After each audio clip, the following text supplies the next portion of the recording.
We have entered a La Nina pattern this week.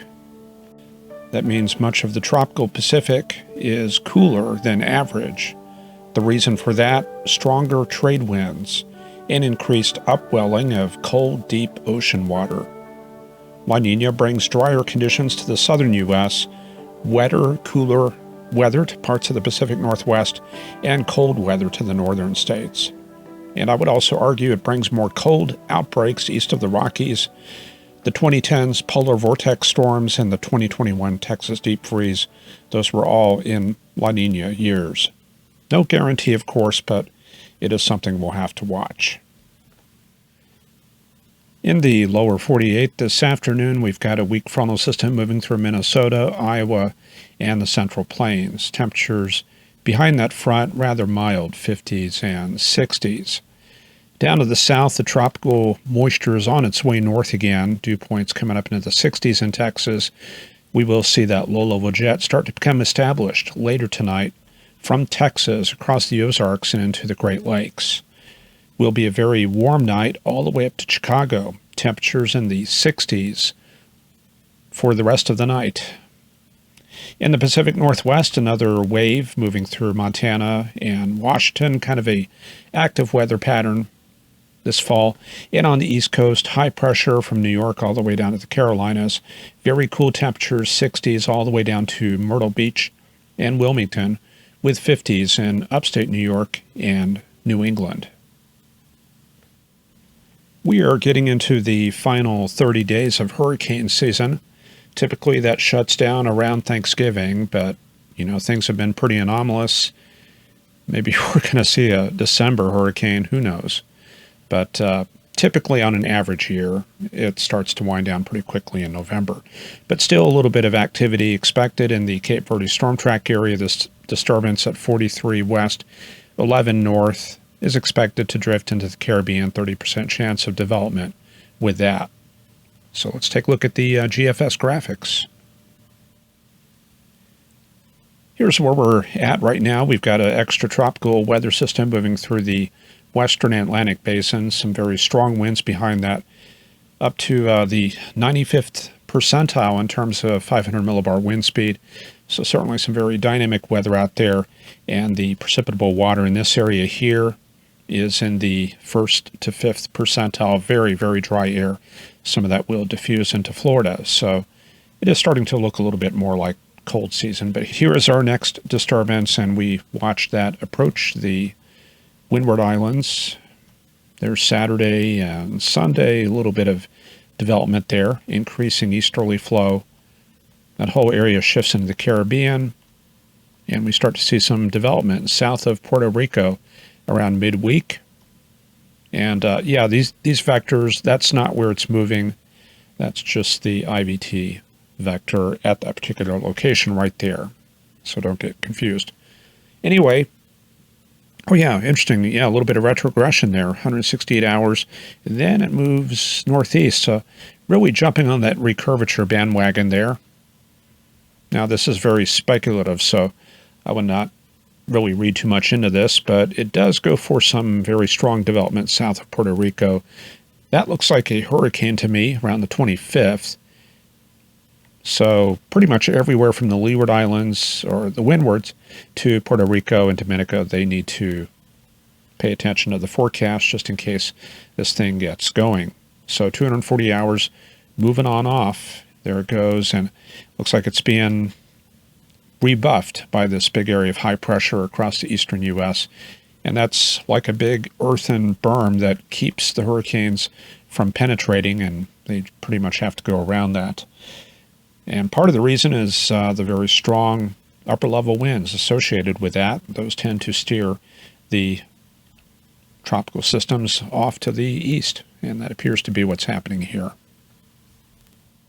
Let's take a look at the jet stream level winds, 250 millibars. As we get into cold season, we're going to start looking at 300, but 250 is about ideal for right now.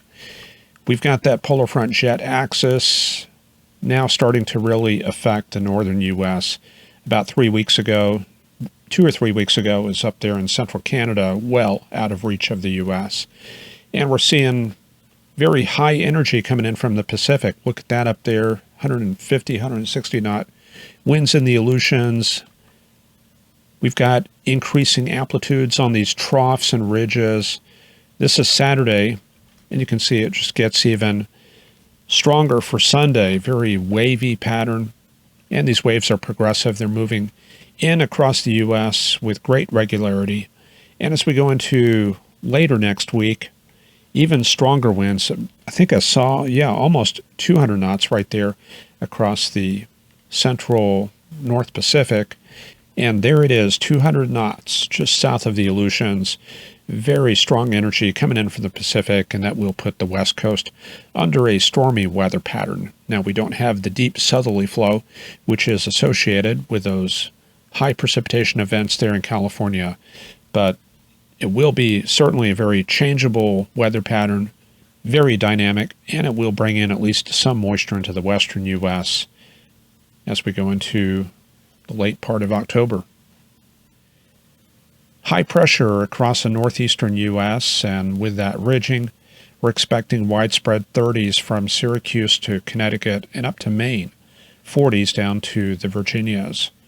We have frost and freeze advisories tonight north of New York City, up the Hudson River, and across parts of southern New York from about Matamoros, PA to Danbury and over to Norwich.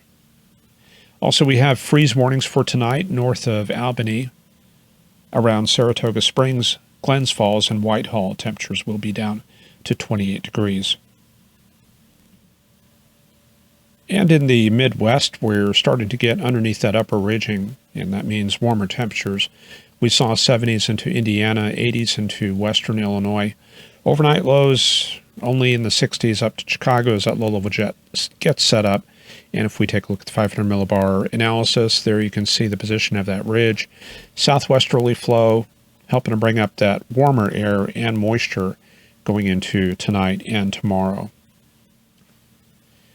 In the southeastern U.S., also high pressure. We saw a mix of temperatures ranging from cool 60s in North Carolina to low 90s in Mississippi and Louisiana. Rip current statements and coastal flood statements continue in southern Florida until Sunday evening from Key West to Miami and Jupiter. As mentioned, we have that dry air aloft east of the Bahamas, and some of that will filter into Florida, but the bulk of that dry air will be heading south.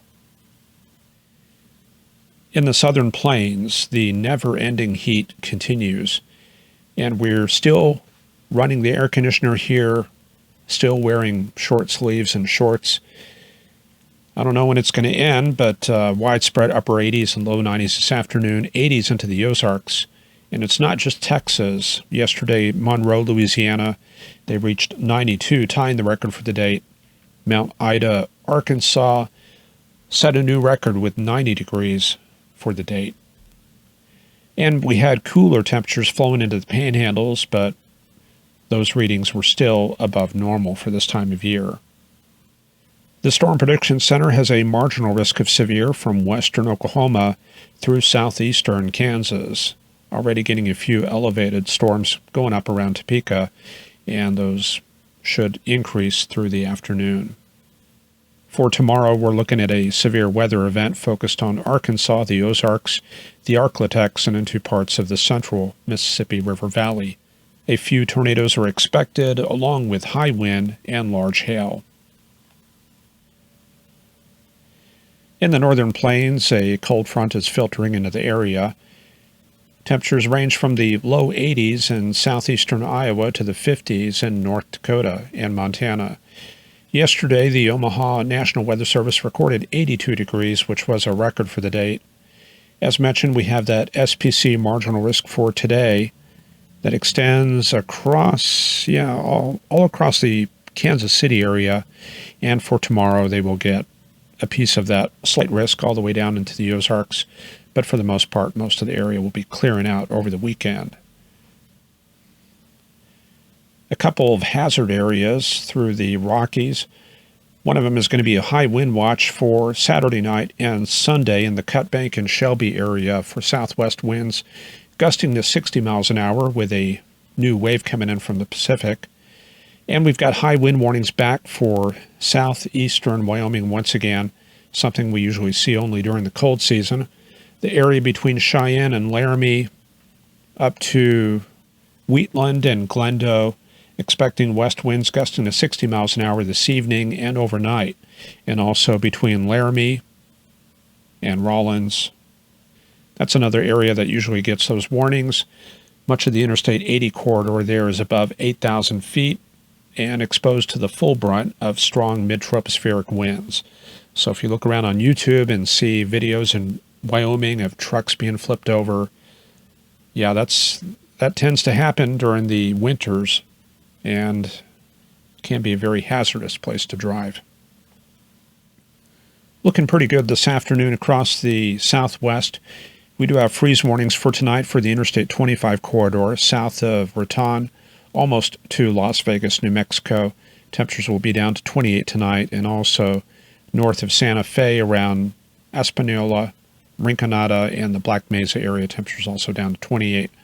We saw 50s and 60s this afternoon in the Four Corners area in the southwest deserts, low to mid 80s. Definitely a change from 90s and near 100 from about 2 weeks ago. California is clear of those winter storm warnings, wind advisories, and I think we are seeing some snow there on the mountains. Let me zoom in on that, give you a better look at that. And yeah, we do have some snow there. So the first big winter storm of the season pushed through earlier this week. And the Pacific Northwest looking pretty good for the most part, but they are under that active polar front jet pattern, and we've got gravity waves, transverse bands, and all of that across the Bitterroots. Temperatures for the most part in the 50s and 60s. Yesterday, Seattle dropped to 37, setting a record for the date. Olympia fell to 27, tying its record. Highs today forecast to reach 64 at Portland, 59 at Seattle, 65 at Boise, and 59 at Salt Lake City. And we head out into the Pacific, and we see a big old high off of California. Another storm system all lined up. That'll undoubtedly be heading for British Columbia or Washington. We'll look at that on the forecast charts. Alaska looking pretty quiet. Temperatures in the 30s. And in the Brooks Range, starting to see some single digits. In northern Canada, let's take a look at those temperatures. Not too bad, 21 there at Resolute, but we do see -8 at Eureka. 28 at Thule, 30, so rather mild in this part of the Arctic, but very cold further north. Temperatures are rather mild through the prairies, looking at 40s and even a few 50s. We had fog advisories earlier today for the southwest parts of the Northwest Territories, and looking at eastern Canada, quiet conditions, but we do have a frost advisory in the areas east of the St. Lawrence River from New York to Quebec City. That also includes some rural areas southwest of Montreal in the Vaudreuil-Soulanges area. That's actually a municipality that's right in this nook right there south of Montreal. And a very active system there off the east coast. There's a quick look at that, but that is on its way out. So what is this low-level jet that we're talking about for tonight? This is about where we're at this afternoon. 850 millibar front coming in from the west. Broad, 20 to 30 knot flow, even 40 knots across Wisconsin. And the moisture painted in green, that's going to be mixing ratio, which is analogous to dew point. So 10 grams per kilogram, that's going to be probably at the surface dew points, 55 to 60, maybe 65. It's certainly coming up into favorable territory. So for the overnight period, strengthening flow, 40 to, about 40 knots, all the way from Oklahoma City up to the Great Lakes. And then for Saturday morning, a little bit of veering right there across Arkansas and Oklahoma.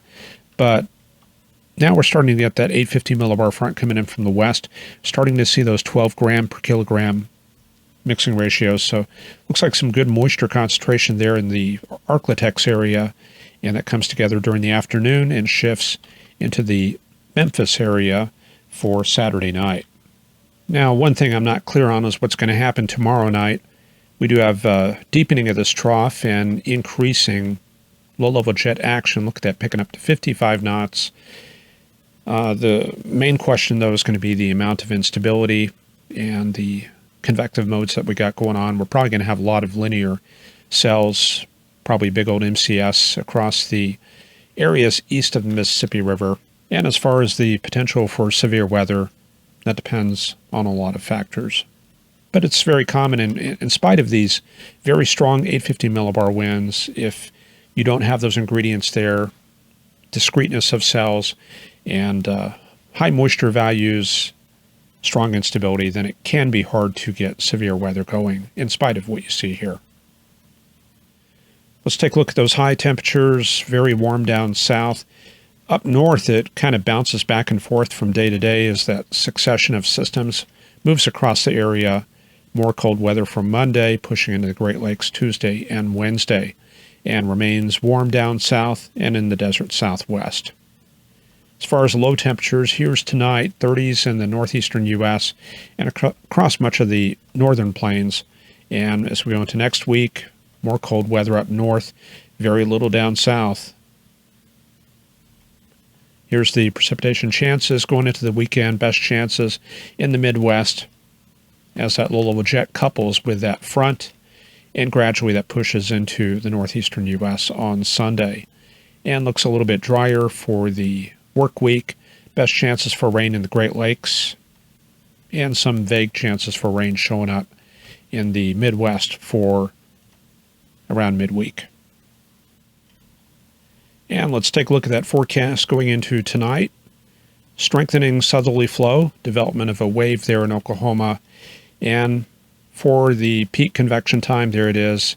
GFS going for a large MCS from Illinois down through Arkansas to about Shreveport and Texarkana.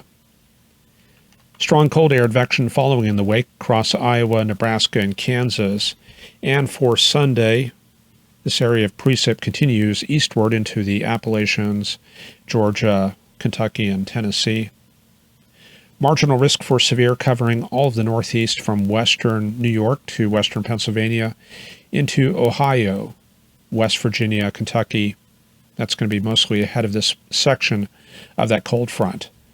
Looking for mostly isolated large hail and high wind. At this point, SPC not going for any major severe weather chances. Rainy throughout much of the northeast. 50 to 70 knot jet streak will move through Colorado into Kentucky on Sunday, helping to advect some of that cold air southward. Then we go into Wednesday. Another Pacific system moving through the northern plains that will bring chances of rain into the Great Lakes around Tuesday and Wednesday. And we get a few weak systems moving through the U.S. later in the week.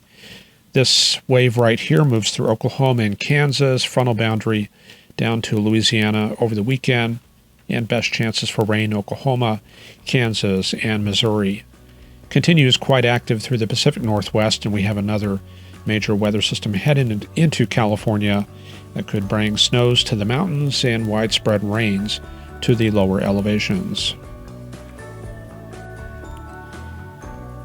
That's all for this edition of Forecast Lab. You know, some channels out there lean on hype, and they rake in massive support because of it. We don't do that here.